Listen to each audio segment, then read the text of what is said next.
Última clase de ¿Serna? biología microbiana del semestre. No hay termos. ¿Están cansados? Poquito. También. Una semana muy dura, profe. Pero no de fisiología microbiana, esto ya ha sido pesado. Espere. Bueno, vamos a finalizar el tema de anabolismo hoy. Nosotros habíamos estado hablando hace una semana de fotosíntesis oxigénica y anabologénica y nuestra tarea hoy es terminar el tema de anabolismo. Empezamos por fijación del carbono y en la segunda parte de la clase pues vamos a hablar de la producción de las demás biomoléculas de importancia y de relevancia desde el punto de vista microbiano. Antes de empezar, bueno, recordarles que dentro de una semana es el parcial final teórico. Este parcial no es acumulativo, pero es el que más porcentaje tiene. Entonces, para quienes ya lo saben, pues será información repetida, pero para quienes no, ese parcial va a ser muy similar al segundo parcial, que creo que a la mayoría le fue mejor que en el primero. Entonces, es para que tengan una idea, porque a veces llegan y no saben cómo es el asunto, entonces tienen preguntas de selección y preguntas abiertas. Quienes han revisado parcial o quienes lo revisaron, porque ya finalizamos, algunos de ellos ya se dieron cuenta que la falla, si es que fallaron, pues viene sobre todo en las preguntas abiertas. Y yo he notado que hay un gran problema, voy a decirlo así, de falta de entendimiento de las preguntas. Es decir, como que cuando contestan mal, no necesariamente es porque no saben, sino porque a veces no entienden la pregunta. Y a veces no es porque esté redactada en arameo antiguo o en japonés, no, sino porque ustedes no se toman el tiempo de leerla bien. ¿Listo? Entonces, para que lo tengan en cuenta. Bien. Entre hoy y mañana espero poder subirle las calificaciones de los artículos que hasta finalizar. Ya celebraron y todo. Listo. Nos quedaría el parcial final y las calificaciones del labor. Bueno, siguiendo con el tema de la fotosíntesis, hablábamos pues de todas las reacciones de fase luminosa que las vimos con lujo de detalles hace una semana, pero nos falta las reacciones de fase oscura, es decir, en qué se gasta toda esa energía que se produce en las reacciones de fase luminosa. Y es esencialmente lo que le da el significado a la segunda parte de la palabra, ¿no? Síntesis. Esa síntesis se refiere específicamente al proceso de fijación del carbono, ¿sí? ¿A qué se refiere o qué significa fijar? En términos bioquímicos es transformar un compuesto inorgánico en uno orgánico. O básicamente tomar un compuesto inorgánico e insertarlo, fusionarlo en un compuesto orgánico, y de esa manera es utilizable en otras rutas metabólicas distintas. Por supuesto que aquí nos estamos refiriendo al dióxido de carbono, que es un compuesto inorgánico, es un gas y es muy abundante en la atmósfera. Quiere decir que aquellos microorganismos que además de realizar fotosíntesis o algún otro tipo de autotrofía pueden fijar carbono, es decir, pueden utilizar ese gas, tienen una fuente de carbono, a ver, tal vez no infinita, porque pues nada es infinito en este sistema, en el sistema del planeta Tierra, pero pues es como si lo fuera en realidad, ¿cierto? La disponibilidad siempre está ahí. Esta fijación o esta conversión biológica tiene lugar en las mismas membranas, en estos organelos de los que hablábamos hace una semana, que son las membranas tilacoides o los cloroplastos para aquellos microorganismos que tienen cloroplastos. Y la llevan a cabo pues esencialmente los microorganismos fotótrofos. Un detalle importante es que no existe una sola ruta para fijar carbono, de hecho son al menos 4, muy bien descritas en la literatura. Sin embargo, la más extendida, porque es, digamos, la que predomina en plantas, en cianobacterias, en microalgas verdes, microalgas pardas, las que les mostré hace una semana, es el llamado ciclo de Calvin. Por eso nos vamos a centrar en el ciclo de Calvin. Sin embargo, pues ustedes ven que aquí existen otras rutas que tienen nombres raros. Bueno, una nota, ciclo de Krebs inverso, que no vamos a entrar en detalles, pero pues ustedes se podrán imaginar qué es lo que pasa, ¿no? Es un ciclo de Krebs al revés. Entonces vamos a hablar del ciclo de Calvin. Estas otras rutas, pues simplemente mencionarlas en realidad, porque por tiempo no vamos a alcanzar a revisar. La ruta del 3-hidroxipropionato es, por ejemplo, una ruta metabólica que sirve para fijar carbono, pero que está extendida en unos organismos, digamos, muy limitados, muy específicos, algunos de estos arqueas. En cuanto a anaerobios, por ejemplo, metanógenos y algunos acetógenos, pues tenemos la ruta reductora del acetilcoenzima A, y tenemos una modificación de la ruta del 3-hidroxipropionato, que es la del 3,4-hidroxibutirato. Solamente dato curioso, ¿no? Entonces, hoy nos centramos en el ciclo de Calvin, que pues, para variar, no tiene el nombre de una persona, y el apellido de una persona. Ya vimos Enden, Meyerhoff, Tudor, Krebs, o sea, como que cada quien tenía la maña de ponerle ahí el apellido. Imagínense su apellido en un ciclo por ahí, o en el nombre de un microorganismo. Que existen. Ustedes, bueno, hay unos casos raros, ¿no? Pero bueno, por lo menos ustedes no han visto parasitología, pero en parasitología hay muchos casos así, ¿no? Entonces, está Trypanosoma cruzi, por ejemplo, ¿lo han escuchado? Y el cruzi de Cruz, ¿no? O el Trypanosoma rangeli de Rangel. Oh, así sucesivamente, ¿no? Bueno, volviendo aquí a nuestro calvito de hoy, que es yo todo ofensivo. El artífice, digamos, de esta teoría, que primero fue una teoría y que en primer lugar se describió en plantas, como ustedes pueden observar, aquí tiene hasta la formita de la hojita y toda la cosa, porque era una ruta metabólica que en ese entonces se pensaba que únicamente las plantas, digamos, la realizaban de cierta manera, cuyo autor, pues, Melvin Calvin, ganador de un montón de reconocimientos. Por ahí dicen que no era muy buena persona, que era un poco mierdosino, pero en ciencia, digamos que eso al final no importa tanto, ¿no? Lo cierto es que el ciclo de Calvin no es el ciclo de Calvin únicamente, es el ciclo de Calvin-Benson. Andrew Benson, de hecho, fue el que hizo todos los experimentos. A nivel de laboratorio describió y comprobó, pero pues el que aparece en primer lugar es el jefe malhumorado. Todavía suele pasar hoy en día. El ciclo de Calvin es una ruta que es, como les decía yo, la más común, la más extendida dentro de los organismos que son fotoautótrofos, y si bien es cierto que inicialmente se describió en plantas, después se comprobó que en microorganismos funciona casi que exactamente igual. ¿Cómo funciona? Nosotros vimos hace una semana esto que estaba acá, ¿no? Esto que aquí está súper resumido en un dibujo entendible, resumido. Y aquí al lado tenemos el ciclo de Calvin. Esencialmente la energía que se produce a partir de las reacciones de fase luminosa se aprovecha para transformar carbono inorgánico en orgánico, pero no se necesita únicamente la energía y el CO2, se requieren un par de cositas más.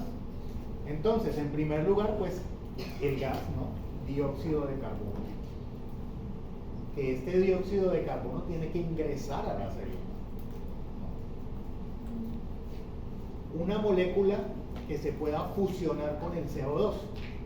En este caso es una pentosa, es decir, es un carbohidrato de 5 carbonos que se llama ribulosa 1,5-bifosfato. Ya se las voy a mostrar. Se necesita poder reductor, se necesita energía en forma de ATP, porque claro que esto gasta energía. Aquí en azul puse el nombre de una enzima que es un poquito largo, pero de cariño le decimos rubisco, que es la ribulosa 1,5-bifosfato carboxilasa. Básicamente es la enzima que fusiona el CO2 con la pentosa. Y es la estrella del ciclo de Calvin. Sin esta enzima no pasa nada. Y otra enzima que es la fosforibuloquinasa. Entonces, ¿cómo funciona el asunto? En primer lugar, entendamos que si se da el ciclo de Calvin, existe rubisco. Y esta enzima es una, yo diría que está como en el top 5 de las enzimas que están más ampliamente extendidas en la naturaleza. Sí, existen otras enzimas que también cumplen esos criterios, como un montón de monoxigenasas o las citocromo-oxidasas. La cuestión es que rubisco es una enzima que dentro de estos organelos, dentro de las membranas tilacoidales y dentro de los cloroplastos, se ubica en unas estructuras con esta forma que se denomina carboxisoma. O sea, son enzimas que ustedes lo observan acá, vienen empaquetaditas, listas para usar, nuevecitas de paquete, como dicen por ahí. Y vienen dispuestas de esta manera porque se necesita una cantidad muy grande de la enzima para poder fijar el carbonio orgánico. Ustedes ven aquí en unas imágenes de microscopía electrónica que se observan los carboxisomas y pues lo que está dentro debería ser rubisco, debería ser la enzima. Esta enzima entonces trabaja dentro de estos orgánulos. ¿Cómo funciona el ciclo de Calvin?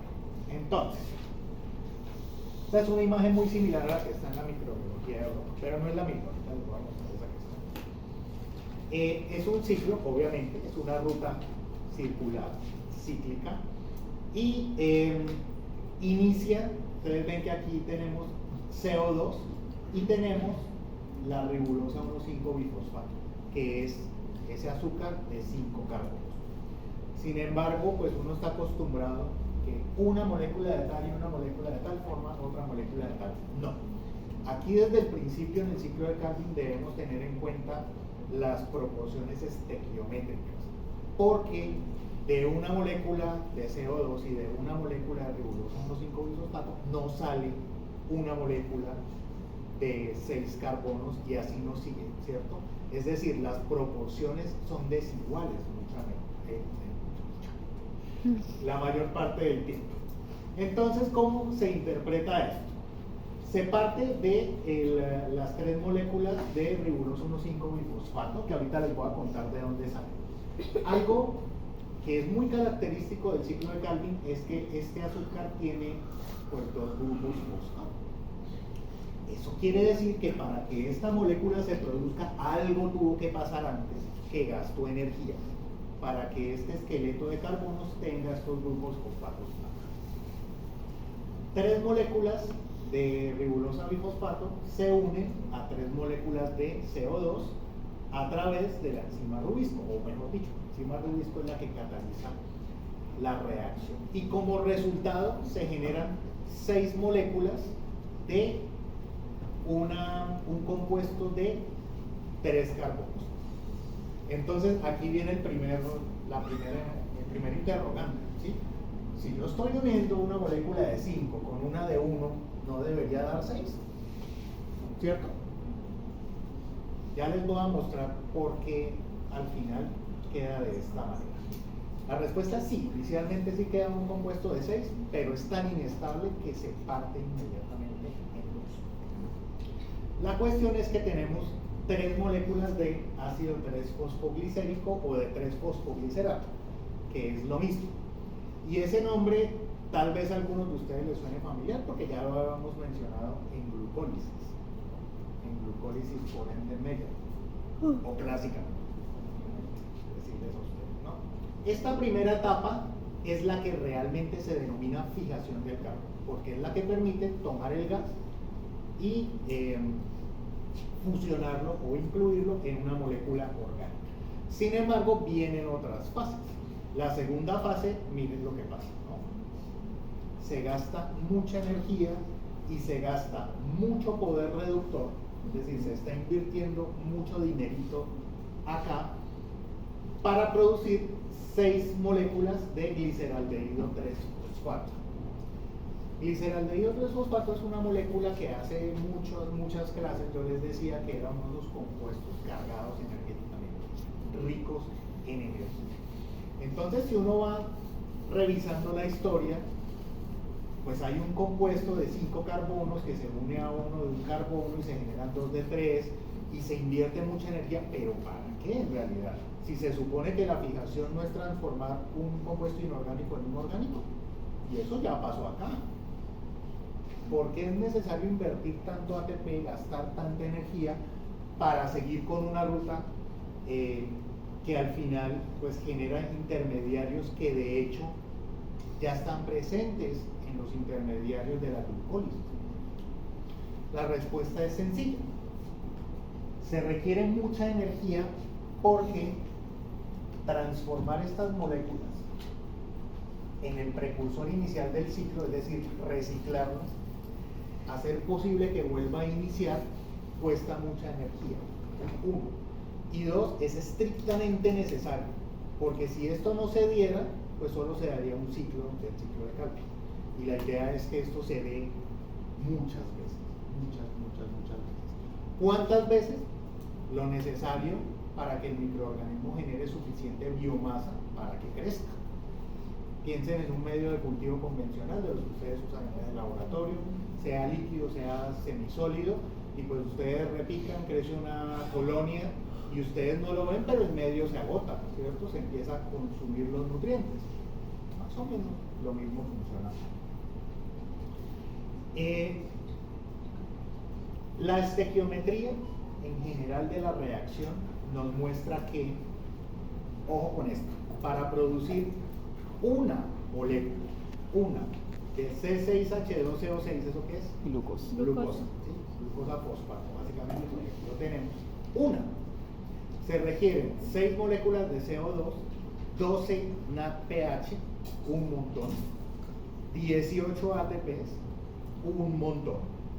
Y se genera pues la molécula orgánica, 12 NADP, que son estos mismos pero descargados, 18 ADPs y 17 fosfatos inorgánicos libres. O sea, en pocas palabras, esto consume mucha energía y mucha plata. ¿Por qué un microorganismo tendría que hacer esto si hay otras maneras más sencillas de hacerlo? Sencillo, fácil. Porque si es un fotoautótrofo, si es un autótrofo que solamente lo puede hacer de esa manera, esta es la única manera de sobrevivir. Si es mixótrofo, ¿recuerdan qué era eso? Que podía ser tanto autotrofo Que como tiene heterótrofo. como dos caras, ¿no? Podría llegar a hacer autotrofía, pero también heterotrofia. Si puede hacer heterotrofía y tiene una fuente de carbono orgánica que puede utilizar, perfecto. Pero en la naturaleza eso no es tan común. En la naturaleza realmente encontrar glucosa libre por ahí, o sacarosa, o... No, eso aquí porque preparamos los medios en realidad. Por eso es que esta es una de las rutas más extendidas en la naturaleza, porque muchos fijan carbono inorgánico. Bien. La otra pregunta, el sustrato para la enzima Rubisco, ¿cuál vendría siendo? Ribulosa 1,5-bisfosfato. Ya les voy a mostrar rápidamente un poquitín más. Una pregunta, si ya con la primera parte del ciclo veíamos que se producía energía, ¿por qué tiene que utilizar esto nuevamente? O sea, ¿no puede un organismo sobrevivir sin el ciclo de Calvin? Bueno, tiene que fijar de alguna forma, sea por Calvin o por la del hidroxipropionato o por Krebs inverso. Todas tienen algo en común. Se gasta energía. Pero ya le voy a mostrar por qué. ¿Ya? ¿En dónde se gasta específicamente la energía? Que si el ciclo de Calvin es simultáneo con el ciclo de Krebs, depende del microorganismo, ¿sí?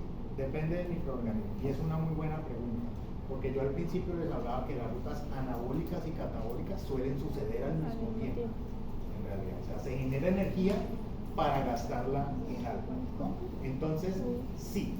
Lo que hemos visto de fotosíntesis es que la energía se está produciendo por fotofosforilación, ¿cierto? Eso es lo que hemos visto hasta el momento, y el poder reductor puede venir del agua o de alguna otra molécula. pero en el caso de los mixótrofos podría llegar a suceder en algún momento, en algún punto. Sin embargo, el ciclo de Krebs también hay que verlo como en el contexto que hemos llevado, digamos, hasta ahora, como una ruta predominantemente catabólica asociada a la heterotrofia. ¿Por qué? Por el piruvato. Los mixótrofos, ¿qué hacen? Obtener piruvato de otra forma, y es decir, transformar el carbono inorgánico en un azúcar similar a la glucosa para que siga la glucólisis, pero entonces se demora mucho más, digamos, es un proceso mucho más laborioso que no es necesario en realidad. Bueno, rápidamente, CO2 más ribulosa bifosfato, tenemos aquí a la rubisco, y rubisco, ¿qué hace? Unirlas en realidad, ¿sí? Es decir, generar un compuesto de 6 carbonos que está acá. Pero el CO2, que aquí está marcado en azul, se une a la molécula de una forma muy débil, a través de una reacción de carboxilación. Ustedes ven una línea punteada acá. Esa línea punteada demarca el límite en donde la molécula de 6 carbonos se va a partir, y esa ruptura es espontánea. Este es un intermediario bastante inestable. El resultado de la ruptura es que se generan dos moléculas similares en composición, que es el ácido fosfoglicérico o el fosfoglicerato, que era el que les mostraba hace un momento. Esta es la primera fase, la de carboxilación. ¿Ustedes se acuerdan de esto? No. Ese 3-fosfoglicerato que se produce en esta fase es este mismo 3-fosfoglicerato que está aquí. Y lo marco así como para que nos ubiquemos un poquito, ¿no? ¿Qué es lo que pasa acá? Nosotros vimos la glucólisis en este sentido, ¿no? Así. Y hacia acá. Pero aquí estamos yendo al revés, al contrario. Eso quiere decir que de aquí tenemos que ir moviéndonos de otra forma. Por lo tanto, ese fosfoglicerato se va a ir devolviendo, y ustedes recuerden que a medida que avanzaba la glucólisis, sobre todo en la segunda fase, se producía ATP, ¿no? Aquí es al revés, aquí gastamos ATP, por lo tanto el fosfoglicerato, yéndonos al revés, ¿cierto?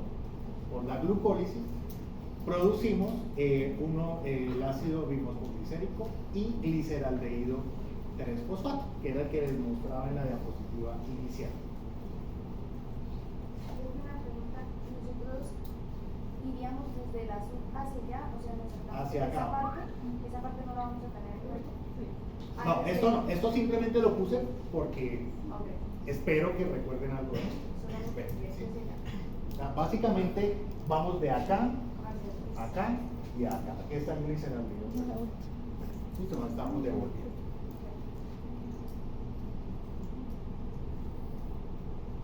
Se gasta ATP, se gasta por arriba.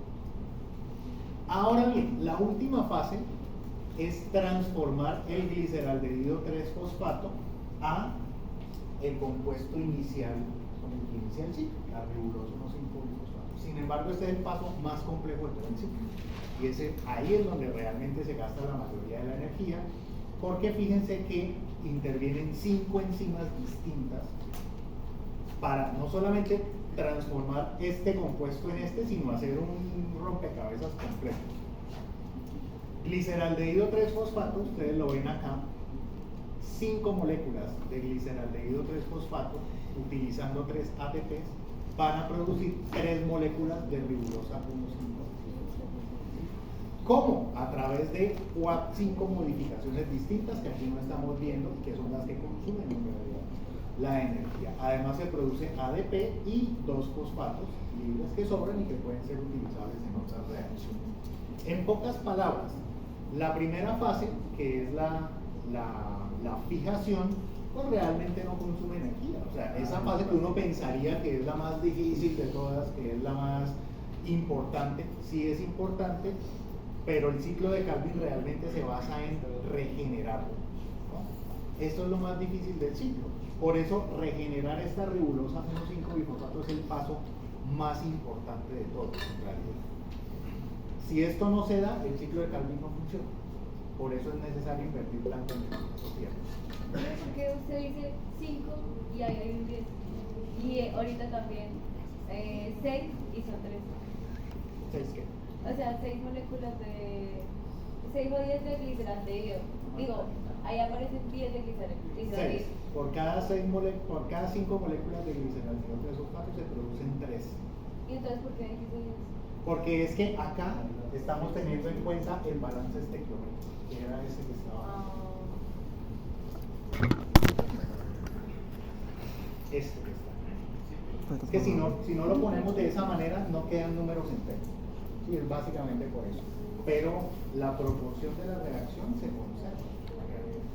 Ya les voy a mostrar acá. A ver si queda más claro. Esto es lo que está en la broca. Así tal cual está. Y tenemos las cantidades, ¿no? Entonces, 6 moléculas de CO2, perdón, 6 moléculas de ribolos 1,5-bifosfato, 6 moléculas de CO2 producen en primer lugar los compuestos de 6 carbonos que se parten espontáneamente para generar 12 de 1 de gliceraldehído 1,3-bifosfato. Y de ahí en adelante sigue el ciclo.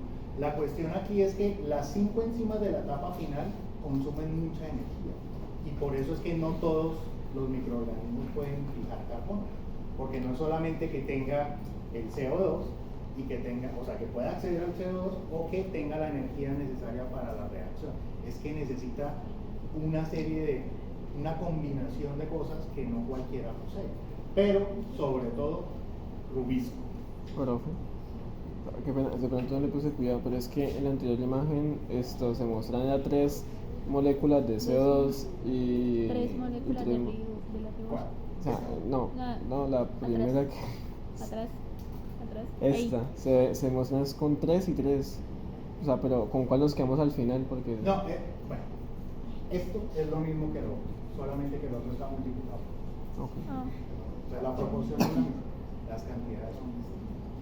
A lo que voy, y bueno, y lo de las proporciones tal vez no sea lo más relevante acá, sino entender qué es lo que está pasando. Primero, que el inorgánico se transforma orgánico, después que ese orgánico se empieza a regresar por la glucólisis y que finalmente ese gliceraldehído 3-fosfato tiene que ser ultramodificado hasta alcanzar nuevamente este estado, el de una pentosa. Más adelante en la clase vamos a ver que las pentosas son importantísimas para los microorganismos y esta es la más importante de todas. ¿Listo? Entonces, este proceso que se da acá, por más que sea muy costoso, es totalmente necesario, 1. Y 2, es muy rápido, en realidad. Uno pensaría que esto de pronto por gastar tanta energía pues consume mucho tiempo, pero cuando digo rápido me refiero a la velocidad específica de crecimiento de los microorganismos que pueden hacer esto.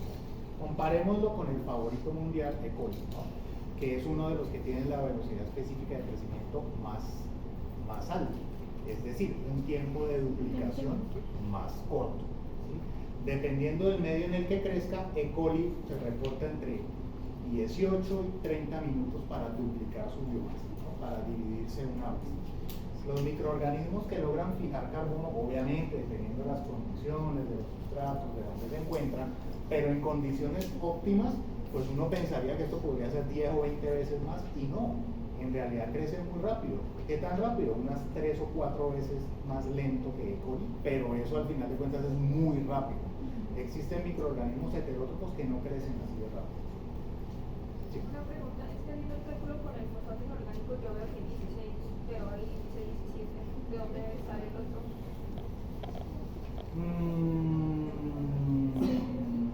No lo sé. No veo. ¿Dónde? ¿Dónde? Bueno, Entonces, ¿cuánto serían? 17 Son 17. Son 17. ¿Dónde dice? ¿Dónde dice 17? Ah, 17 al final. Y son 17. Ahora el que hace falta me corta. Digamos que sumar uno por uno. Y probablemente tenga lugar en esta última parte de la reacción. Algunos se liberan realmente. Punto por parte. Bueno.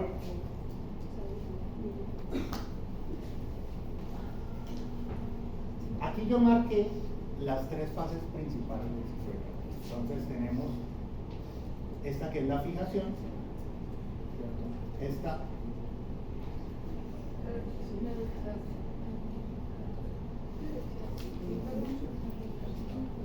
¿qué? La reducción y Es la regeneración. ¿Cierto? La regeneración. Ahora bien, Ah, preguntémonos esto.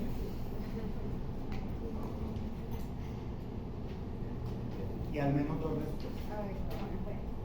porque es importante la fijación de carbono. ¿Por qué es importante la fijación del carbono? O no la fotosíntesis. ¿Por qué es muy importante la fijación del carbono? Porque transfiere materia inorgánica en orgánica. Inorgánica en orgánica. Bien, pero eso lo hacen las plantas también. Lean bien la pregunta. Esto, o sea, puede ser porque significa una reserva energética para el organismo. Significa una reserva energética para el organismo. Sí, porque el producto final de la fijación es obtener carbono inorgánico o carbono orgánico en forma de glucosa. Esa glucosa en momentos de escasez la puede utilizar, o sea, es reservar compuestos que tienen la capacidad de bastante energía del organismo. A ver, sí, pero no. Ahorita que hablemos de celulosa, vamos a ver. O sea, sí es cierto, ¿no? O sea, es importante porque es una manera de hacer disponible carbono que de otra manera no podría estar disponible con ese químico, por ejemplo. Pero no es el mismo. Pues ha tenido otra. O sea, no es porque, digamos, si esa bacteria, ese microorganismo está expuesto a esas condiciones, ¿por qué no utilizar? Si no tiene otros medios, digamos, en plantas, que no tenga otra forma de hacerlo, pues lo que haya disponible, coman. Es muy importante para la bacteria o la microalga que lo haga porque es su única manera de conseguir, es su fuente de carbono realmente. ¿Cierto? Ustedes saben que sin eso no crece. Viendo desde un punto de vista más general, no tanto desde el microorganismo, sino en términos generales, ¿qué relevancia tendría la fijación microbiana? Crecimiento bacteriano. La producción de biomasa autótrofa, que eventualmente ¿para qué podría servir? ¿Para qué? Para el carbón atmosférico. Profe, pero eso, Bueno. eso produce oxígeno, ¿no? Sin fijación microbiana, ¿cómo? Si es fotosíntesis oxigénica, sí, pero les dije, la fotosíntesis no. La fijación del carbono. A ver, les voy a decir por qué. Hay varios motivos. Pero piensen en lo siguiente. ¿De dónde sale la materia orgánica que abunda en los suelos? ¿De dónde sale la materia orgánica que abunda en las fuentes de agua? Microorganismos. De microorganismos. Es fijación microbiana, no toda, porque está la vegetal, obviamente, pero en su gran mayoría es fijación microbiana. Entonces lo que decía David, si se produce biomasa, es cierto y está muy bien, pero ¿con qué propósito? Enriquecer de materia orgánica algo que si no tiene, pues no crecen las plantas. Básicamente. ¿Sí? Uno. ¿Qué otro motivo podría tener? Bueno, el del oxígeno va más ligado a la fotosíntesis, ¿no? Pero hay otro motivo muy importante. Y es que, por eso les digo, pensemos un poquito más amplio. Esto realmente, ¿por qué es importante? ¿Para qué sirve? ¿Por qué nos beneficia a nosotros? Es que sin la fijación del carbono no existiría ni siquiera la vida en el agua, ¿no? La vida acuática no existiría. Porque piensen en lo siguiente. Un laguito con un pececito. ¿Qué come el pececito? Algas. Otros peces. Otros A veces peces. directamente, pero por lo general unos fitoplancton, microcrustáceos y esos invertebrados chiquiticos sí comen alguitas, ¿cierto? Entonces sin las alguitas o sin las cianobacterias o sin los microorganismos que fijan carbono y que están ahí, pues no hay comida, no hay cadena trófica, no estaríamos así. O sea, sin la fijación microbiana del carbono, la agricultura prácticamente no existiría. ¿Cierto? La vida acuática, marina, por ejemplo, pero dulce, acuícola también, es decir, de fuentes de agua dulce. Y entonces, No hay tendríamos vida. que fijar carbono nosotros mismos y eso no es verdad. ¿Es importante la fijación microbiana del carbono? Sí, cierto. Lo dice Goldman, recuerden, por favor. ¿Sí? Porque es que más allá de un proceso bioquímico de reacción y reacción y reacción y reacción, pero esto porque es importante en realidad. ¿Sí? Vale, tal vez ustedes no van a trabajar la mayor parte de su carrera con fijadores de carbono, pero mínimo tienen que saber qué hacen y por qué lo hacen. Súper bien. ¿Listo? ¿Preguntas? Hasta. Una respuesta Es- puntual para puntual. Para que lo escriban en el parcial. Pues si ese es el punto. Pregúntenle a Gollum. Bueno, Gollum solamente sabe la niña. esta es solamente una de las rutas anabólicas, pero es de las más importantes, ¿no? Resulta que existen otras, que es con lo que quiero, que es la segunda parte de la clase. ¿Qué? ¡Ah! ¿Se escucha complicado? No, le rebajé la complejidad al máximo. Está muy largo. Más plastilinudo no puede estar. Más plastilinudo que esto para dónde, ¿no? Sí. Listo. Entonces, sabemos, ¿no? Entonces, el propósito de reacciones catabólicas y anabólicas, pero también les pido que recordemos eso. Ah, ¿Qué bueno. es eso? Tiene más flechas que antes, ¿cierto? Sí, porque. Bueno, está fácil, está fácil. Bueno, ¿qué hemos visto en fisiología microbiana hasta este momento? Hemos visto que a partir de unas biomoléculas, que pueden ser lipídicas, pueden ser carbohidratos, pueden ser proteicas, puede ser el gas CO2, se pueden generar distintos productos y toda la primera parte del metabolismo la revisamos en cuanto a producción de catabolismo, que eran las flechas que están aquí hacia abajo, es decir, los procesos que están marcados en letra de color verde. Entonces vimos que la glucólisis, el ciclo de Krebs, la beta-oxidación, cómo se degradan los aminoácidos, bueno, lo que vimos hasta este momento, ¿verdad? Sin embargo, si bien estas reacciones transforman una biomolécula para producir energía, pues están las otras que son alógenas, ¿cierto? Entonces acabamos de ver una de ellas. Las que están aquí en color azul son su contraparte, ¿verdad? Entonces, podemos verlo en el orden que lo vimos durante la asignatura. Entonces, glucólisis y su contraparte, la gluconeogénesis. La beta-oxidación y su contraparte, la biosíntesis de ácidos grasos o lipogénesis, como también se puede encontrar, ¿no? Degradación de proteínas y aminoácidos, biosíntesis de proteínas y aminoácidos. Muy complicado, ¿no? No hemos hablado de los ácidos nucleicos, por ejemplo. Los ácidos nucleicos tienen que ver con la ruta de las pentosas. Ahorita mencionamos una, ribulosa 1,5-fosfato. Tiene que ver con ello. La cuestión aquí es que, si se fijan, es frecuente ver una ruta que va en un sentido y otra que va en el sentido contrario.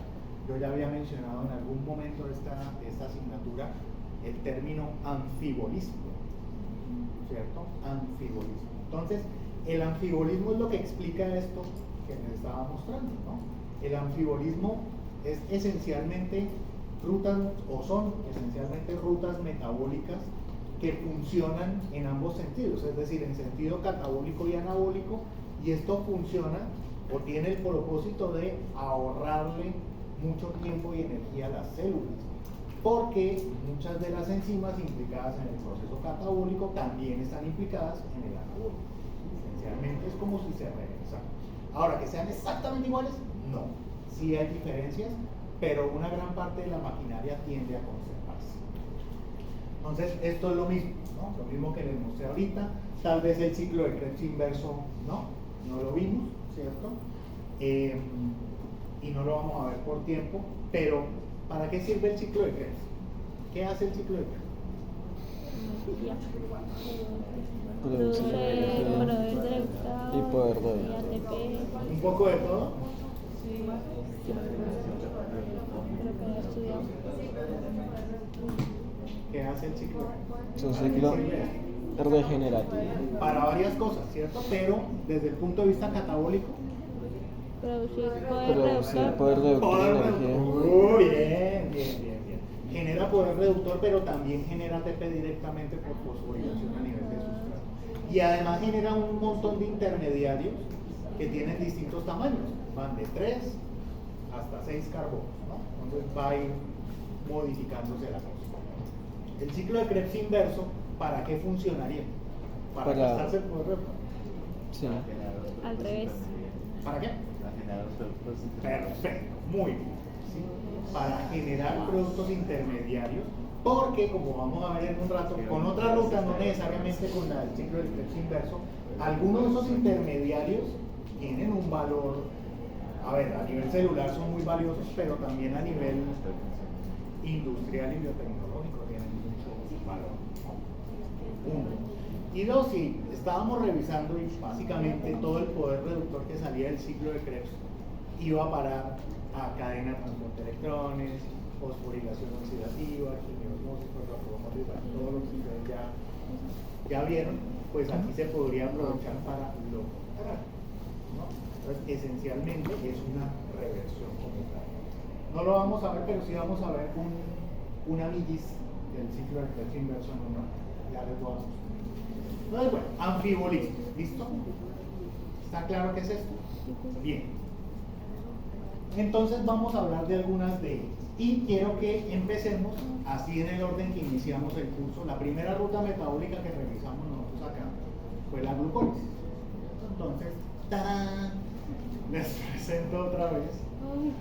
Uy. Pero esta está distinta. Esta es diferente. Sí, glucosa y piruvato, claro que sí, pero vamos en sentido contrario. La gluconeogénesis es una ruta anabólica que sirve para sintetizar carbohidratos, azúcares, a partir de precursores que no son azúcares. A partir de algo que no es un azúcar, voy a crear un azúcar. ¿Qué es algo que no es un azúcar? El piruvato, por ejemplo. ¿Y de dónde saco el piruvato? Pues del ciclo de Krebs. Inverso. Si la célula, la bacteria, la levadura, necesitara grandes cantidades de piruvato, ya no para generar energía, sino para producir algo más, para producir un azúcar, pues el ciclo de Krebs inverso podría ser una buena manera de hacerlo. Ahora bien, tal vez no lo recuerden porque pues, son muchas reacciones, pero cuando yo les expliqué glucólisis por la ruta clásica de Entenmeyer, esta parte final no se veía así. No se veía exactamente igual. Y entonces esta es una de las diferencias con gluconeogénesis. La gluconeogénesis parte del piruvato, ¿no? Pero fíjense lo que pasa en los primeros dos pasos, ¿no? El piruvato es transformado en oxaloacetato, que de hecho es un intermediario del ciclo de Krebs. Y el oxalacetato es transformado en fosfoenolpiruvato, que ese sí hace parte de la glucólisis. En ese proceso se gasta ATP y GTP, directamente se gasta. Este proceso, así como la glucólisis en una bacteria, sucede en el Citoplasma. ¿Listo? En el citoplasma. Una vez se produce fosfoenolpiruvato, aquí sí empieza la regresión, ¿no? Empieza a irse al revés. En la glucólisis convencional, en la primera parte de la glucólisis se gastaban 2 ATPs y en la segunda fase se producían otros 2 ATPs, pero como era por 2, la ganancia neta era de 2 ATPs. ¿Recuerdan? Bueno, aquí no pasa así. Resulta y pasa que por cada piruvato se gasta un ATP en esta reacción, un GTP aquí, y más adelante se gasta otro ATP para producir 1,3-bifosforilación. Quiere decir que por cada molécula de piruvato se gastan 2 ATPs. Para producir una molécula de glucosa, yo necesito 2 de piruvato, porque a partir de una glucosa salían 2 piruvatos, ¿recuerdan eso? Sí. Eso quiere decir que esto se multiplica por 2. Es decir, que en toda esta etapa se están gastando 4 4 ATP. ATPs y 2 GTPs. Y de hecho, 2 NADH los sacan. 2 NADH. Esta es la primera fase. ¿Qué es lo chévere del asunto? Digo yo chévere porque me pasaron mucho. ¿Qué es lo bonito del asunto? Bueno, primero que a todos nos pasa esto porque todos hacemos gluconeogénesis. Esto no solamente nuestras células también lo hacen. Pero lo chévere del asunto es que al final se forman estos 3 compuestos. Uno pensaría que el propósito principal es obtener glucosa, y es uno de ellos, pero también estos otros 2 intermediarios, glucosa 6-fosfato y fructosa 6-fosfato. Ya vamos a ver por qué son casi o más importantes que la misma glucosa. Antes de pasar ahí, yo quiero hacer una pregunta también estilo volumen, pero versión gluconeogénesis. ¿Y eso para qué sirve? Básicamente. ¿Por qué es necesaria la gluconeogénesis en Para los formar microorganismos? glucosa. Si hay escasez de glucosa en el medio. Si hay escasez de glucosa. Podemos regenerarla Pero ¿para qué se necesitaría la glucosa en primer lugar? para producir energía. ¿Para producir qué? ATP. Para hacer glucólisis y OPM, no. Puede ser No tiene esto, sentido, ¿cierto? hacer moléculas de membrana, o sea, Hacer moléculas de membrana. por ejemplo, polisacáridos. Hacer polisacáridos. ¿Eso se hace con glucosa? No, líquidos, ¿no? Yo solo pregunto. Ahorita lo resuelvo. Polisacáridos. ¿Para qué más podría servir?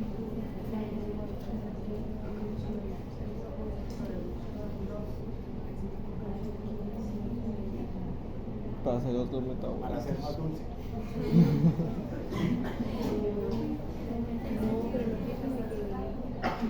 Exactamente. ¿Qué? ¿Qué sentido tiene gastarse tanto para llegar a la glucosa? ¿Para qué sirve la glucosa? Lo vimos desde el principio como que la glucosa puede producir mucha energía. Sí, es como fuente de energía. Cuando sirve como fuente de energía. Profe, ¿no puede ser para generar como un almacenamiento, como... Muy bien. Sí. Segunda razón. Para generar un almacenamiento, o sea, como para tener una reserva. ¿Cuál era la primera? ¿Cuál era la primera, profe? ¿Cuál era la ¿Cuál primera? era la primera? ¿Lo mencionó hace un rato? ¿Yo? ¿Sí? Producir. Glucosa. Digo, membranas polisacáridas. Ah, Esa es la primera. Ah. ¿Será que más? depende. Si hay. Probablemente hay más, ¿no?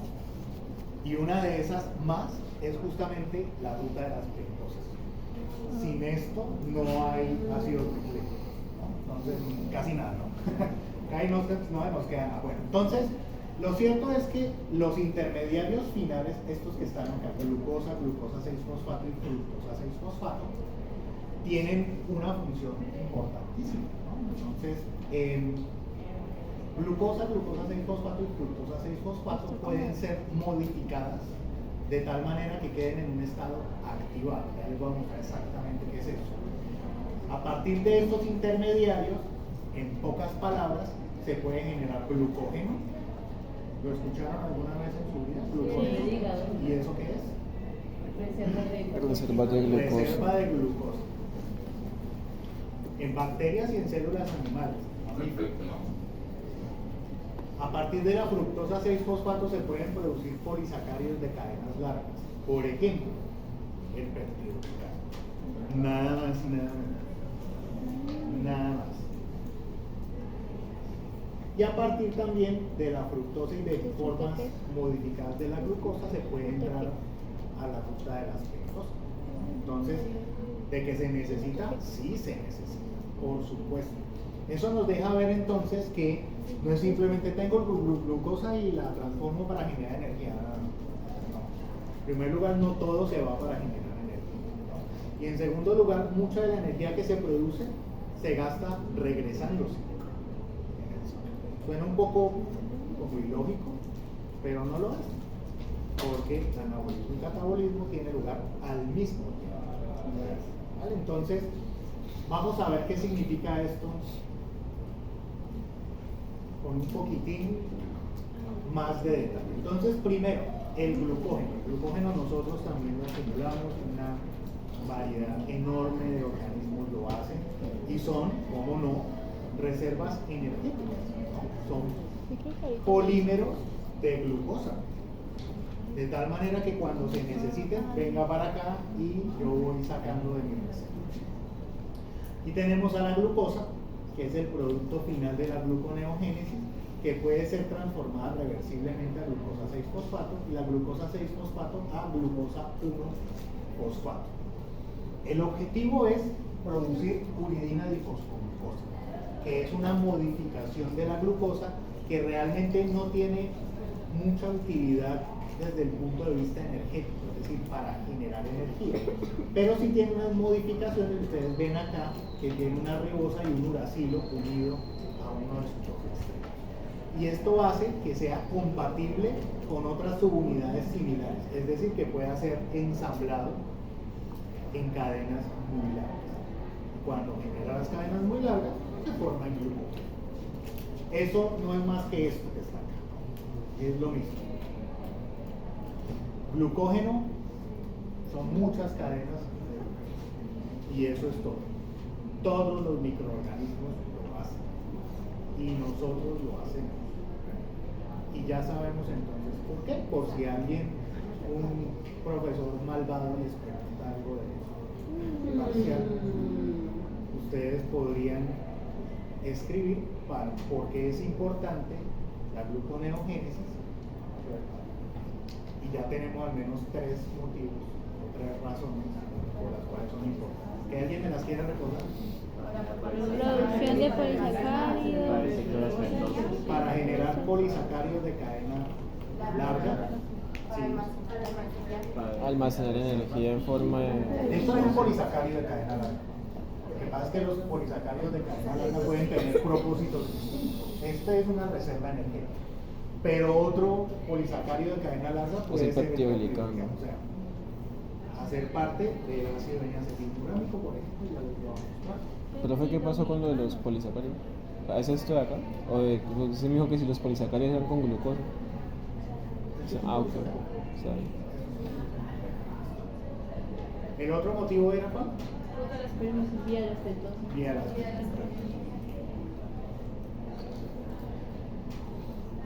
no se les olvide, por favor.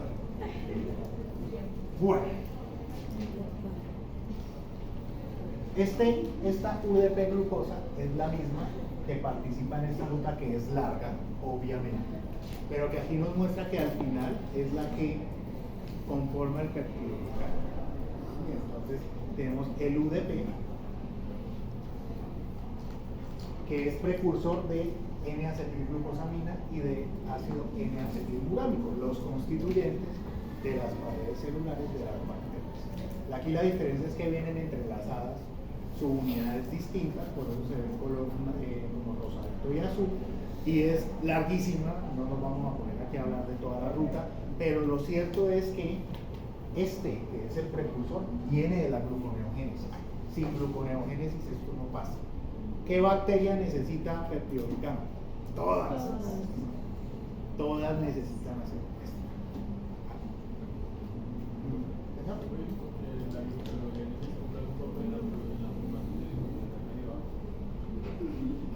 Bueno, el lipopolisacárido es un poco más complejo. Sí, pero no todo proviene de la gluconeogénesis. El lipopolisacárido es una estructura pues, que tiene varios componentes, ¿no? Tiene una estructura lipídica que viene de la lipogénesis que vamos a ver en un rato, ¿no? Y tiene polisacáridos que tienen propiedades antigénicas, ¿cierto? Entonces, si bien es cierto que de aquí pueden salir polímeros genéricos, voy a llamarlo así, pues el procesamiento para que sea antigénico viene de otro lado, que esto de hecho ustedes lo ven en inmunología, ¿no? Procesamiento por las bacterias que producen lipopolisacáridos tienen un valor inmunogénico, tienen características inmunogénicas y son pirógenos por lo general, ¿cierto? Pero son pirógenos y tienen inmunogenicidad. ¿Por quién los reconoce? Entre bacterias no pasa nada, ¿no? Pero es por quién los reconoce.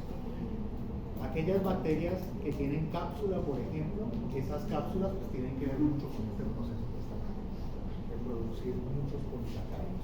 Pero específicamente el lipopolisacárido y la región A y la región O es otro cuento. O sea, esto es más estructural, diría yo. Bueno,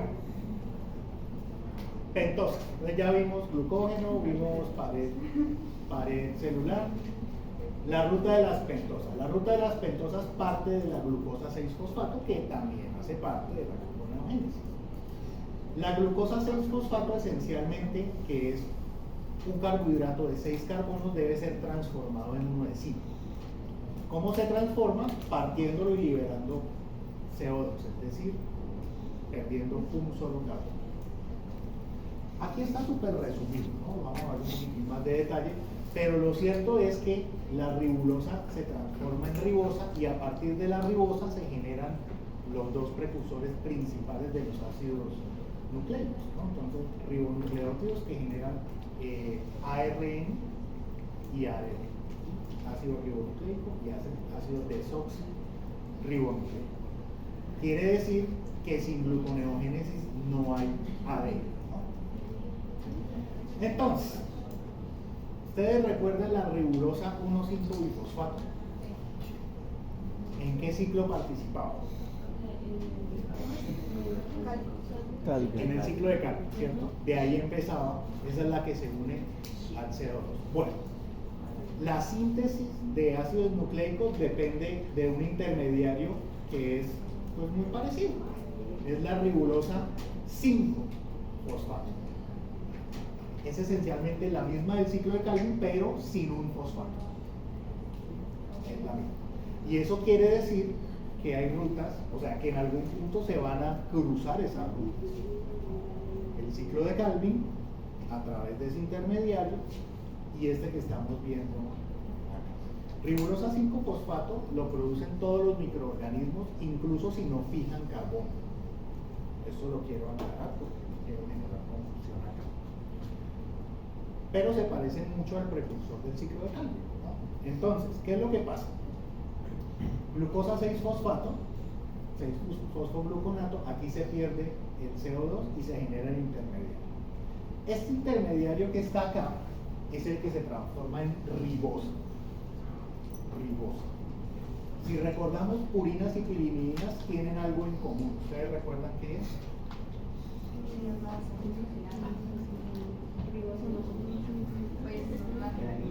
Los anillos.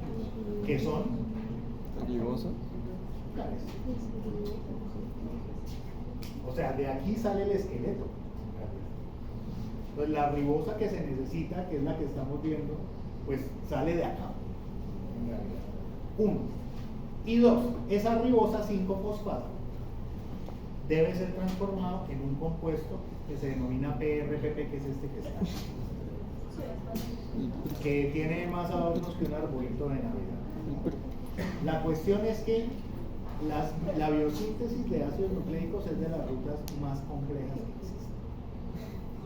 Dependiendo de quién lo hace y qué ácido nucleico se está produciendo, pueden haber entre 18 y 25 reacciones más o menos. Es muy largo, absolutamente. Pero si algo tienen en común es que el precursor viene de una pentosa. Entonces, esto que está aquí es un resumen en realidad. Ribosa 5-fosfato, PRPP y cantidad de transformación. En estas líneas punteaditas hay como unas 5 o 6 reacciones. Obviamente, pues, es la idea verlo. ¿Qué es lo más importante? Que nos quede claro de dónde salen los ácidos nucleicos. Porque uno tiende a verlos a veces como que, ay, salieron, ya, y salieron. No, pues no. Todo corresponde a una ruta anabólica. Todo. Absolutamente todo. La toxina, el colorante, el factor de virulencia, el flagelo, el lípido, el fosfolípido de membrana, todo corresponde a una ruta metabólica. Aquí lo que nos muestra es que tras muchas transformaciones sucesivas, pues se generan intermediarios que al final dan lugar a los ácidos nucleicos. Esto que está aquí está un poco más concreto, ¿no? O sea, ahora bien, los ácidos nucleicos por sí mismos pueden ser fuente de carbono. Se pueden reciclar para generar otras moléculas. Pero tienen que ser condiciones extremas. Hace una semana hablábamos de los proteosomas. Lo mismo pasa con todo. O sea, esencialmente todas las estructuras celulares pueden ser eventualmente digeridas y reaprovechadas.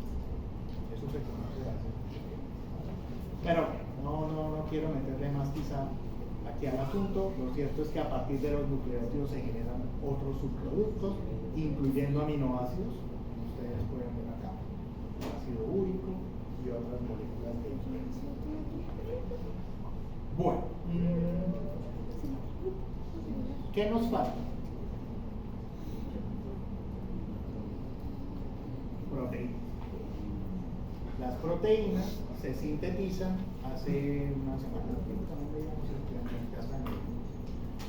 Los aminoácidos se producen por una serie de reacciones que son más bien sencillas en comparación a las anteriores. Unas de transaminación, otras de desaminación, algunas otras de aminación.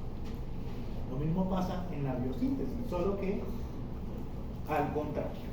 Resulta y pasa que a partir de la glucólisis se generan intermediarios que dan lugar a aminoácidos. Toda esta generación de aminoácidos corresponde o depende más bien de enzimas que son aminasas y transaminasas, que también las mencioné en ese momento. Y además también algunos intermediarios del ciclo de Krebs intervienen en la formación de los aminoácidos. Esencialmente yo les mostraba que los aminoácidos pueden integrarse al ciclo de Krebs, ¿recuerdan? Bueno, lo mismo pasa, pero al contrario. ¿Qué es esto que está aquí? Entonces, la ruta de las pentosas, el ciclo de Krebs y la glucólisis, aquí dice duro, pero Meyerhoff también, pueden generar aminoácidos. ¿Cómo lo hacen? Pues realmente es muy sencillo, ¿sí? Afortunadamente para la célula. Principalmente por reacciones de transaminación. ¿Recuerdan qué era? Transferir grupos. Cambiar Traslocar, grupos. es decir, intercambiar un grupo amino entre un compuesto y otro. ¿Qué es esto que está acá, ¿no? Entonces, del ácido glutámico al ácido aspartico. Funciona en ambas vías, en realidad. Por lo tanto, la biosíntesis muchas veces depende de otro aminoácido como tal. Simplemente se transforma uno en otro. Pero además, fíjense, aquí tenemos otros ejemplos. Algunos de ellos requieren energía, es decir, gastan ATP, como lo estamos observando aquí. Y en el caso de la glutamina, por ejemplo, ¿sí? Es un caso pues, bien particular, ¿no? Todos requieren su aporte extra de compuesto nitrogenado, por supuesto que sí, porque entonces ¿de dónde sale el grupo amino? Del alfa-cetoglutarato al glutamato. Esta primera reacción que estamos observando aquí es una reacción de aminación, no de transaminación, sino de aminación. Simplemente al alfa-cetoglutarato se le une el grupo amino para formar glutamato, ¿no? Lo mismo pasa con el glutamato para la glutamina. Estos que están aquí sí son de transaminación. Este tercero, glutamato, el grupo amino, pasó a las proteínas. Es muy sencillo en realidad, son rutas que dependen de una sola enzima. Como es tan sencillo y muchos microorganismos tienden a hacerlo de manera muy rápida y muy espontánea, esto digamos que de cierta manera también es aprovechado en otros ámbitos, no solamente en el ámbito fisiológico para que un microorganismo crezca, sino nuevamente desde el punto de vista industrial. Muchos aminoácidos tienen un valor nutricional pues muy alto, ¿no? Se venden como suplementos para aquellas personas que les gusta verse así muy en forma. Y en ese sentido tenemos una especie de bacteria, Corynebacterium glutamicum, que se utiliza para fabricar no solamente glutamina, glutamato, sino una serie de compuestos distintos. Entonces, este que está aquí, esta bacterita, es una bacteria GRAS. Yo sé que de pronto ustedes no saben qué significa, ¿o sí? GRAS. Es GRAS, ¿no? GRAS es una sigla en inglés que traduce reconocido generalmente como seguro. Quiere decir que es un organismo que uno puede comer. Así como la levadura del pan, por ejemplo, acá lo puede hacer. Y bueno, aquí tenemos algunos detalles. Lo cierto es que Corynebacterium glutamicum es un experto produciendo muchos aminoácidos. No sé si leyeron acá, pero es un auxótrofo.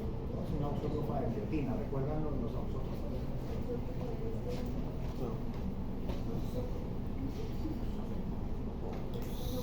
¿Auxótrofo? ¿Alguien sabe qué es un auxótrofo? Es que un microorganismo recibe una mutación genética y como que queda cocido. No, al revés. No. Un auxótrofo, por ejemplo, de biotina, quiere decir que no sintetiza biotina y yo le tengo que dar la biotina. ¿Sí? Eso es un auxótrofo de biotina.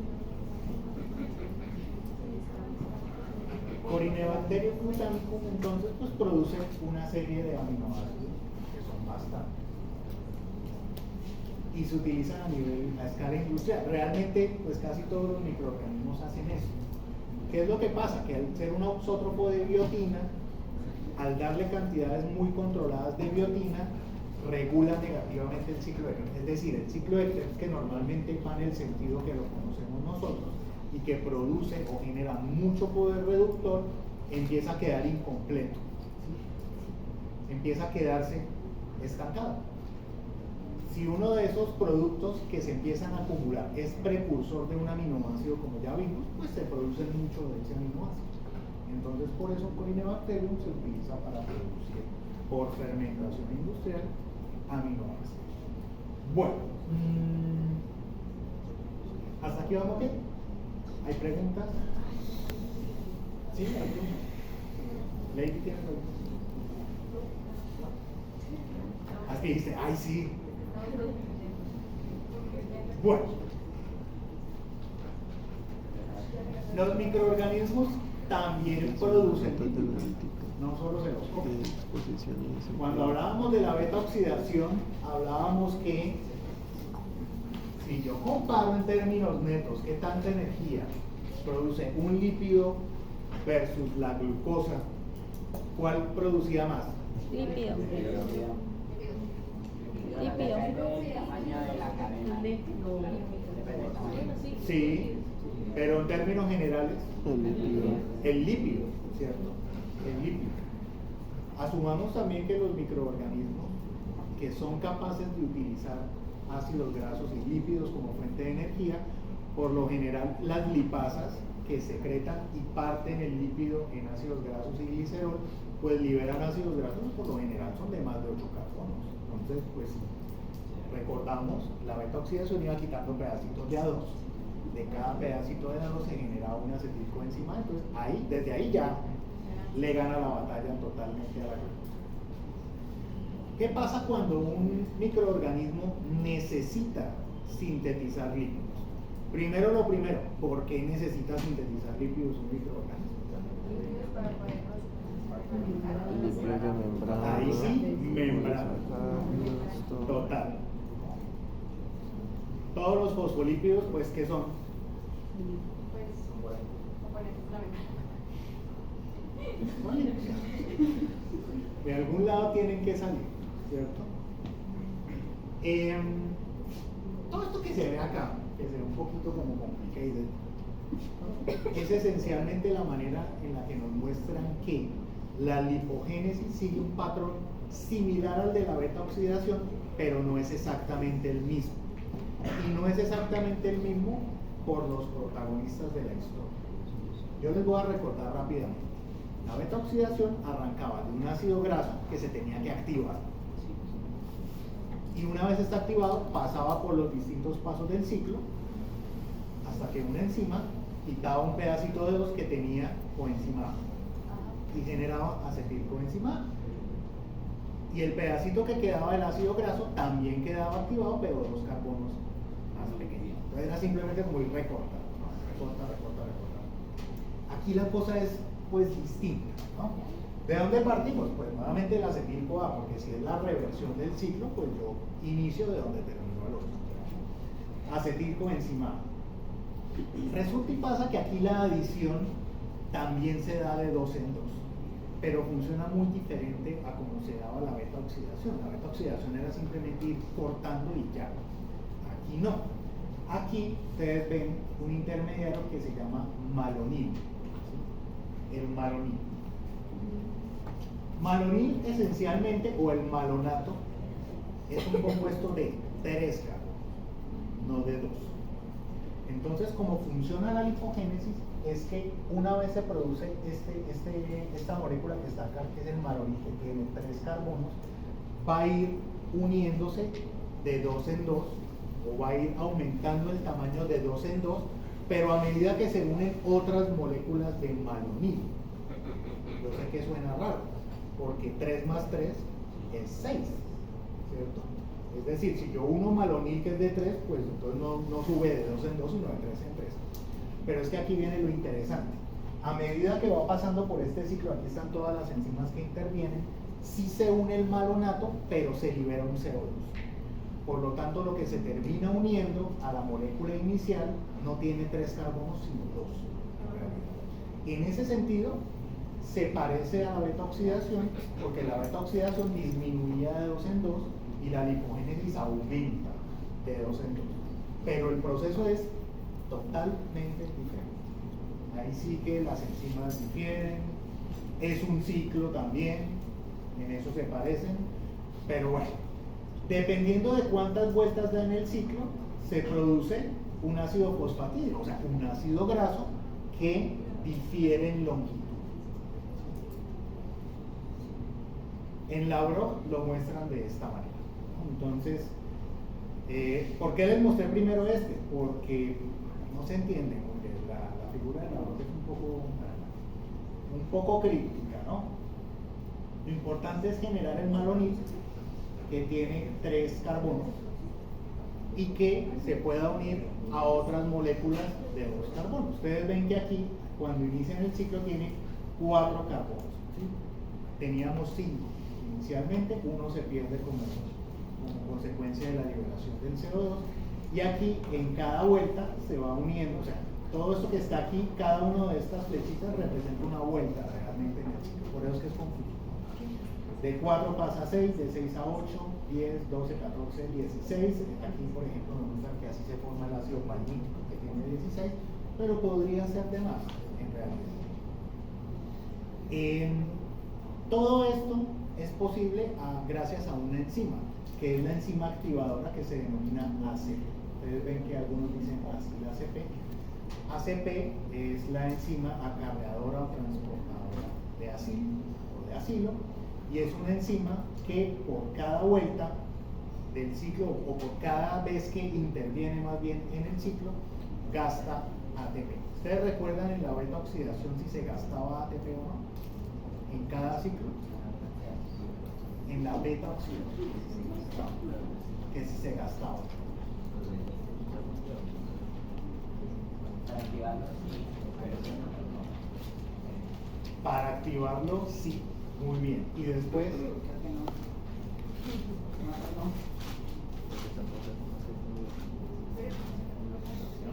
No. Se gastaba ATP en el primer paso. Exactamente. Pero aquí la enzima sí gasta ATP en cada vuelta del ciclo. ¿Cuántos ATP? Un ATP. Por lo tanto, para formar una molécula de ácido palmítico, ¿cuántos ATP gasta? 8. Porque la primera activación también o sea, si yo quiero producir un ácido graso de 16 carbonos, gasto el mismo ATP que si yo utilizara ese ácido graso de 16 carbonos y lo catabolizo completamente. No.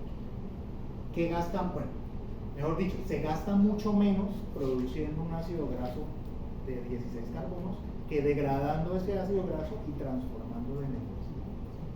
¿Ustedes recuerdan cuántos ATP se producían? Yo les mostraba con uno de 10. Era demasiado.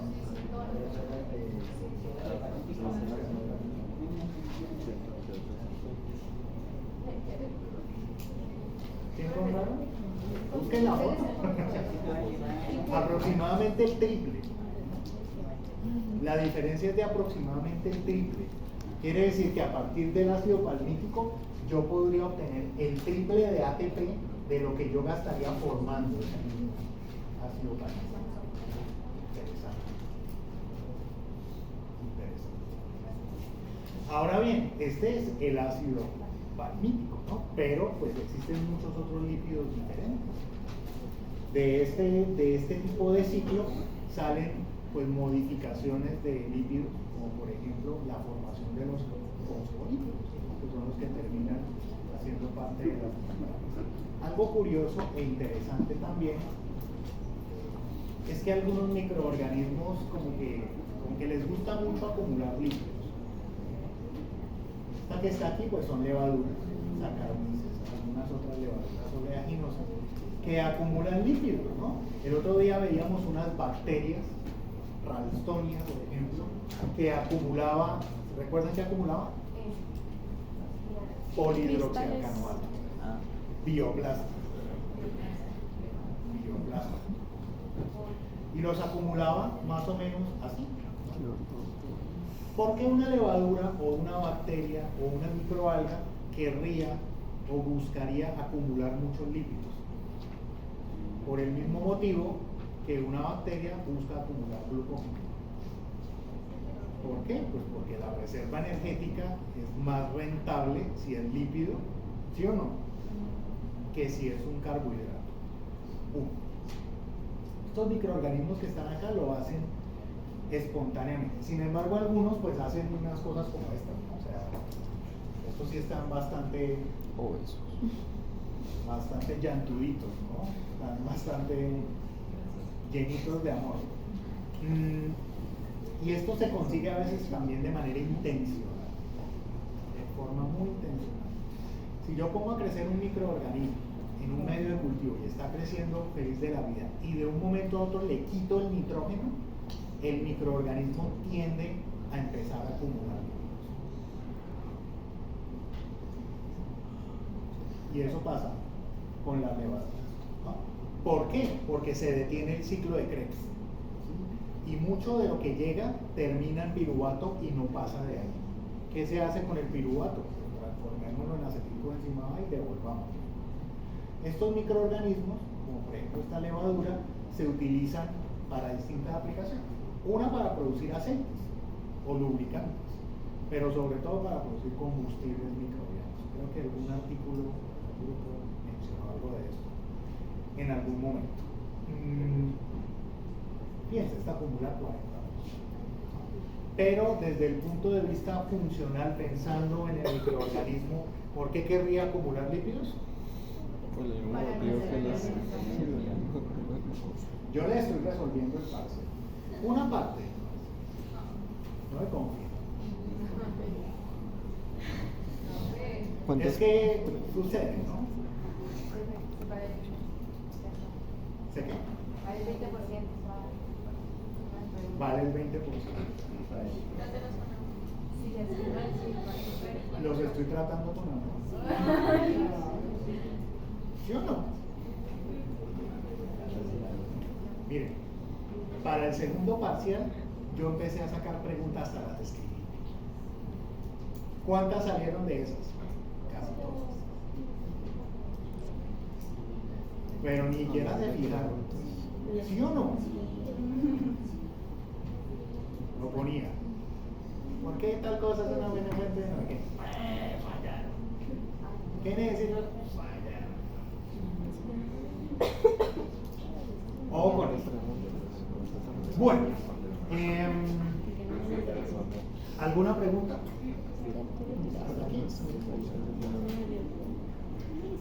Bueno, ahorita me doy cuenta que no tengo la diapositiva acá. No traje marcador, qué chévere. Pero Acá nos hay falta marcador. un solo proceso. ¿Necesita marcador? Sí. Bien.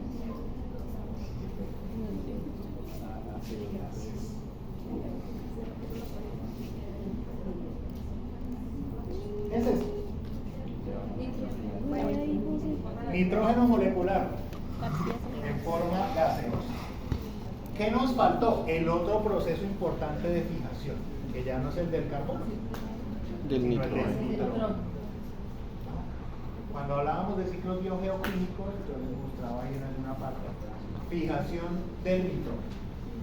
Como cualquier proceso de fijación, tiene un propósito, ¿cierto? Entonces, ¿qué era fijar carbono? ¿Qué será fijar nitrógeno? Nitrógeno atmosférico a nitratos y nitritos. Nitrito a nitrógeno, no, pero ¿qué pasó? No, así. De nitrógeno atmosférico a nitritos y nitratos. En primer lugar, Sí, en primer lugar nitritos. amoníaco y después amonio. El nitrógeno atmosférico, que es así como el CO2, ¿no? Que es abundante, que es gratis, que está por ahí, por allá, biológicamente es muy difícil de utilizar, ¿no? Solo unos pocos lo pueden hacer. Si yo les decía que la fijación del carbono no la hacían todos, la fijación del nitrógeno sí que menos, ¿no? La hacen muy poquitos microorganismos, exclusivamente bacterias. No quería ser grosero. Exclusivamente bacterias lo hacen. La cuestión es que el nitrógeno es súper necesario no solamente para la bacteria que fija, sino para muchos otros organismos que requieren nitrógeno soluble o parcialmente soluble, incluyendo las plantas, ¿cierto? Entonces, el proceso de fijación del nitrógeno ocurre en bacterias que se denominan diazótrofas, así se les dice. Todas las diazótrofas pueden fijar nitrógeno y consiste en reducir progresivamente la molécula de nitrógeno. Entonces, este nitrógeno atmosférico químicamente se conoce como un dinitrógeno. Viene así.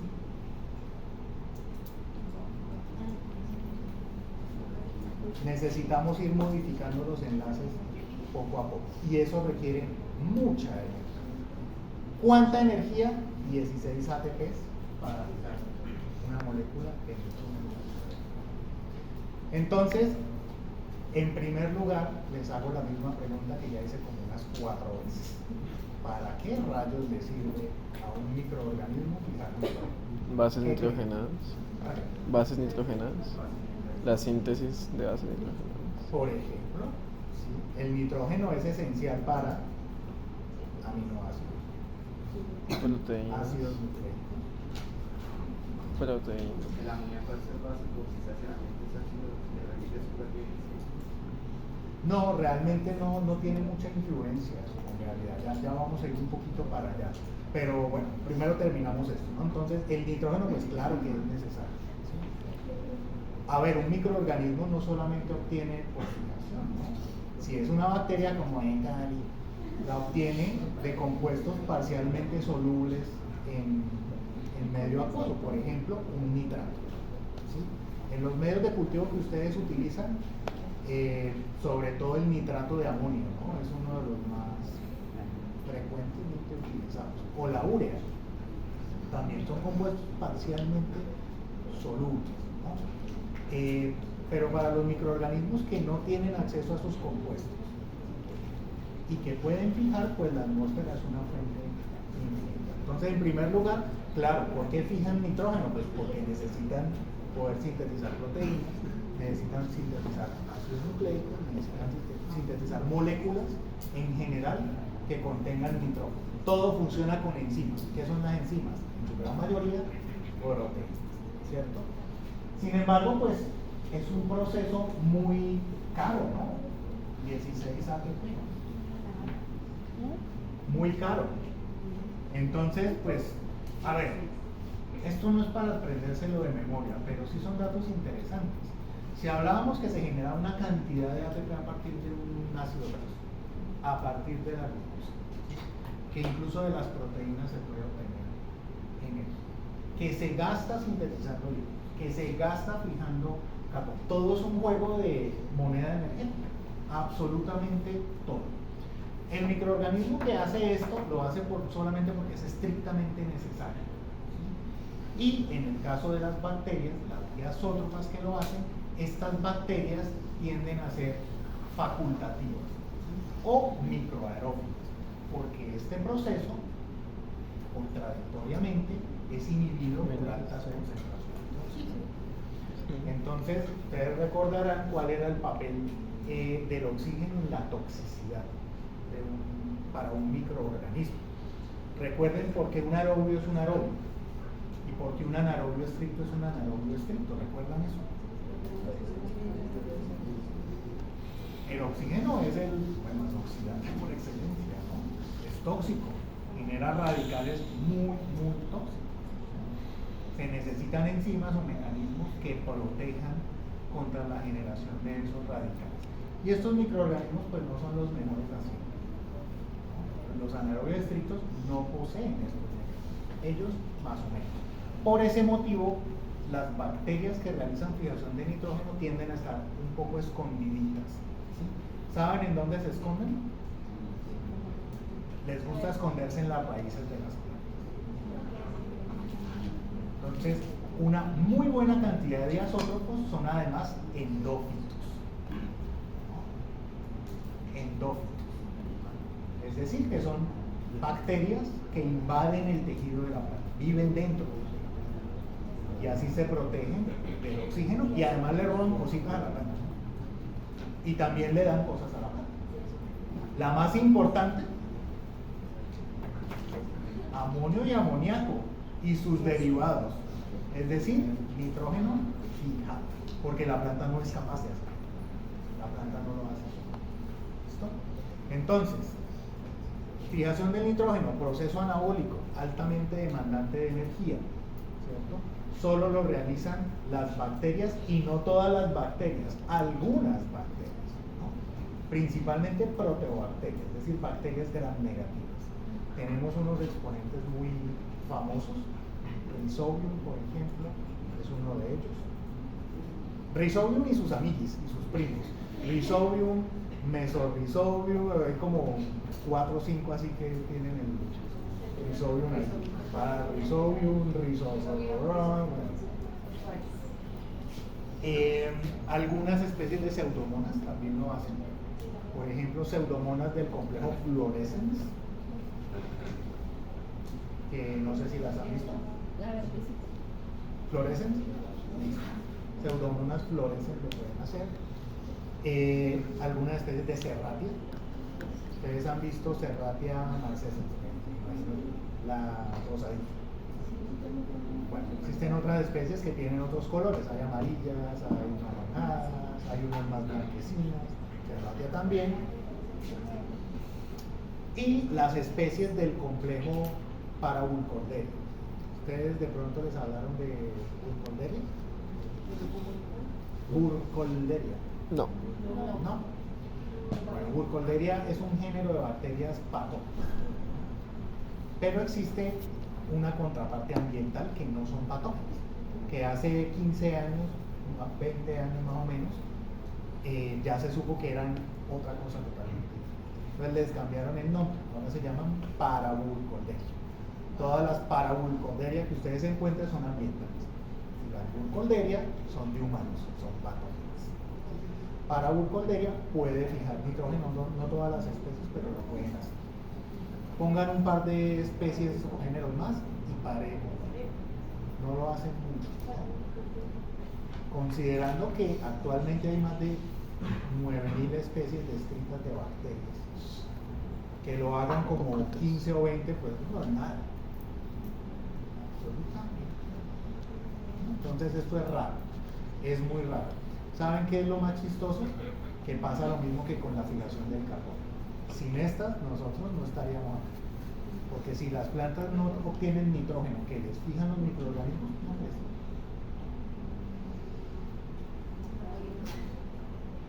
Pues son importantes los microorganismos en este sentido. Demasiado. Muy importante. ¿Listo? Bien, preguntas sobre esto. Recomendaciones finales porque ya se van, los voy a extrañar. Igual nos vemos el próximo jueves. Chicos, ¿qué vamos a hacer el próximo jueves? El parcial, obviamente, 4 de la tarde, a la hora de esta vez no empezamos más temprano. Sí les voy a pedir que lleguen unos 5 o 10 minutos antes como para empezar y que ustedes tengan más tiempo, ¿no? Porque son ustedes los que al final piden más tiempo. 1. 2. En ese parcial lo más probable es que las calificaciones salgan ese mismo día. Tarde no sé a qué hora, pero salen ese mismo día y la revisión del parcial es al día siguiente. Ustedes, pues es una buena pregunta, ustedes ya no tienen clases la próxima. Profe, es que los que no se cambian de pensum tenemos revisión de química analítica el viernes a las 3. En salud. Exacto. Sí. Bueno, entonces no revisan el Ey. No, profe, no, yo le digo a la hora del almuerzo. En la noche. si llegan con pizza, la cerveza, Pues, profe, si hacemos compartir Miren, llamadas. es que, o sea, la intención es que el jueves tengamos las calificaciones en la noche, ¿no? Esa noche ya que cuento de revisar. Al día siguiente yo tengo toda la disponibilidad para revisar el parcial, pero si ustedes ya están ocupados todo el día, Hay que. pero a las 5 no lo alcanzan a revisar todos. Sí. Digo una hora. Veámonos el lunes. No, yo les iba a decir, nos vemos a las 8 y de 8 a 12 revisamos todos. Pero si están en parcial, Beneficio, la... O sea, es. Algunos salen del parcial más temprano que otros. Va por grupos. ¿a qué hora entra el primer grupo? A las 8. De 8 a 9, luego de 9 Ah, bueno, entonces nos vemos a las 9. A las 9 con los que vayan saliendo del parcial. Así a medida que vayan saliendo vamos. Háganles de las noche y las personas que están que no han entrado al parcial lo revisan. ¿Están seguros? De el más. De Por mí no hay J4 para problema. J1. De J4 para Desde las 8. J1. Bueno, ¿de acuerdo entonces? Sí, desde las 8 en adelante. Listo. Igual yo les confirmo de 8 cuando estemos en el parcial, pero la idea es que el próximo viernes ya queden listos los chinchis, la patadita la buena suerte y nos vemos el siguiente. El siguiente semestre, ¿qué materias da? Bro? No, en 4 semestres yo no dicto así. Nos vemos hasta quinto en ¿Quién dicta este? Giovanna. Ah. Y bioquímica. Ustedes tendrían que determinar Sí. cuarto con Giovanna. Y bioquímica 1. ¿Qué más? O sea, usted lo volvemos a hacer hasta quinto. ¿Bioética ya ven? ¿Qué es bioética? Y bioestadística. Ah, bioquímica. Con Arturo ustedes ven. Todavía. 10 semestres seguidos con Arturo. A ver, ya no, en cuarto no nos vemos, pero bueno, listo. Vamos haciendo. ¿Será que le pregunto? Gracias. ¿Cómo te sientes? Con sueño.